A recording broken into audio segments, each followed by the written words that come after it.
Welcome back to Recappy. Today we are going to recap a 2011 erotic drama movie titled Shame.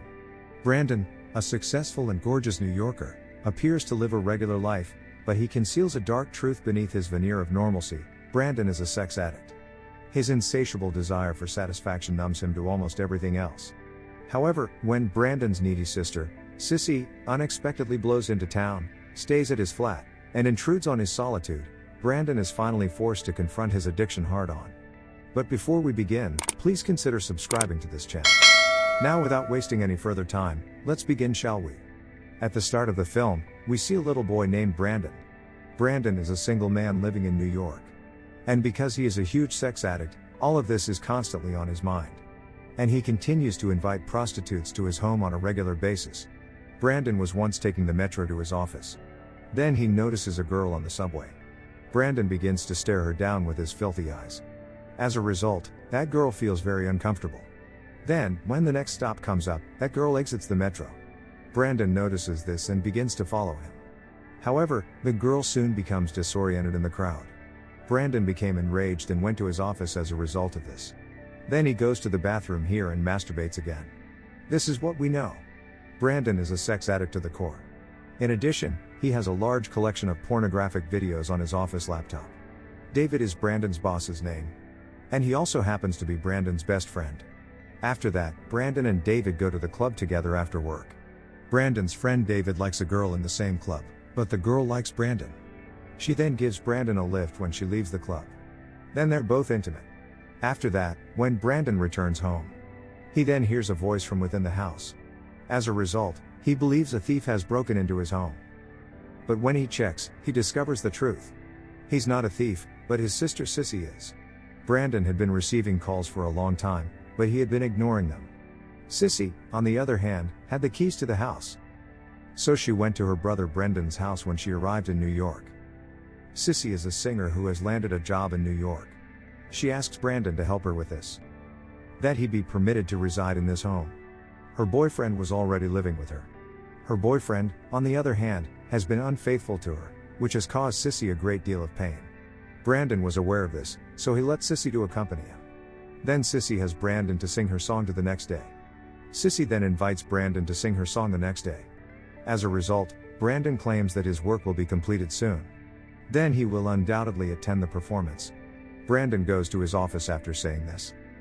When he arrives at the office, he discovers that all of the computers have been sent for repair due to a computer virus. Then David asks Brandon, "What are your plans for tonight?"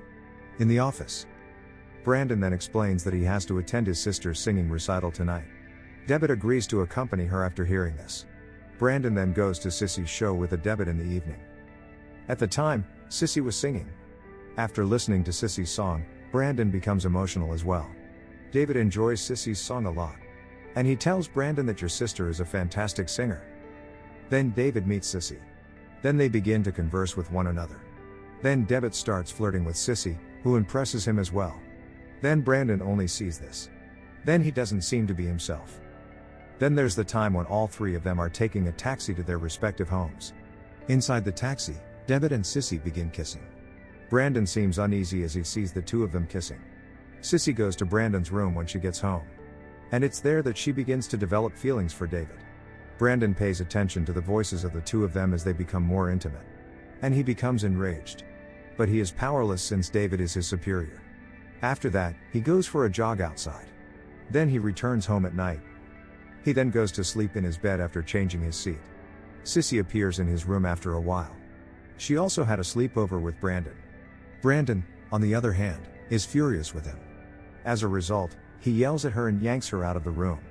The next day, David informs Brandon in his cabin that we obtained a large number of pornographic videos from your hard drive. I assume it's all due to your intern's efforts. But then Brandon receives a video call from his family. Brandon then walks away without doing anything. Brandon then has an office romance with Marianne, a coworker. Then, on the same night, go on a date. The dates are going well, and the two are beginning to form strong bonds. Marianne's divorce is also revealed in this scene. Brandon masturbates in the bathroom when he gets home. He also fails to lock the bathroom door. After a while, Sissy returns home. And she immediately enters the bathroom. Brandon was masturbating at the time. Sissy rushes out of the bathroom when she notices him doing this. Brandon is enraged at everything. Then he becomes enraged because he overhears Sissy a lot. After that, he goes into the bathroom and locks himself in. Sissy notices Brandon's laptop has the porn live stream site open after a while. Sissy realizes Brandon is a sex addict after seeing this and walks out of the house. Brandon then thinks for a long time alone. Then he tosses all of his pornographic and sex-related items into the trash. Then there's the next day, when Brandon has to go to work. He kisses Marianne after that.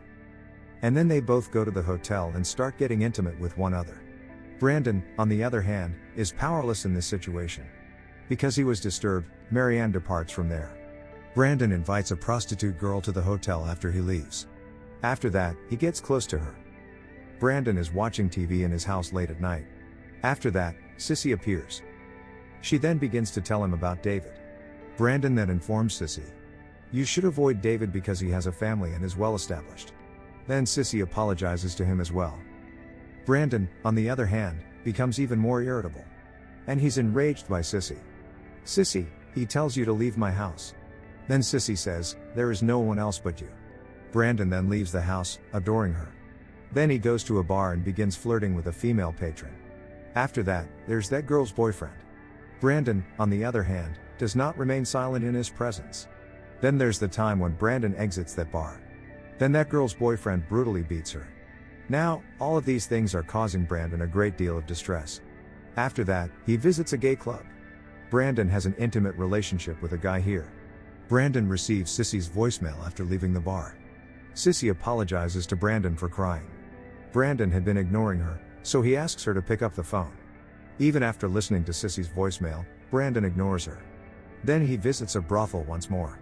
And here he is, being intimate with two girls at the same time. Brandon takes the metro home after everything has happened, but the train stops in the middle. Furthermore, he learns that someone has committed suicide. Knowing this, he begins to be concerned about Sissy. Then he begins to refer to her as Sissy. Sissy, on the other hand, does not answer his call. Then he dashes back home. When he returns home, he notices Sissy tried to take her own life. He's also cut his wrist. As a result, he has lost a significant amount of blood. When Brandon notices this, he clutches Sissy and sobs. Brandon takes Sissy to the hospital because she is still alive, and someone's life is saved. In the hospital, Sissy regains consciousness. Then Brandon is ecstatic. After that, Brandon leaves the hospital. And he begins walking down the street. At the same time, it begins to rain, and Brandon begins to sob loudly in the rain. It must be acknowledged that he was making a lot of mistakes in his life. Finally, he decides to correct his errors. He is inside the metro to go to his office after a few days. Brandon is always being watched by a girl inside the same metro. On the one hand, she is flirting with Brandon, yet he ignores her, implying that Brandon has changed his ways. Then the film comes to a close. I hope you enjoyed it. As always, until next time.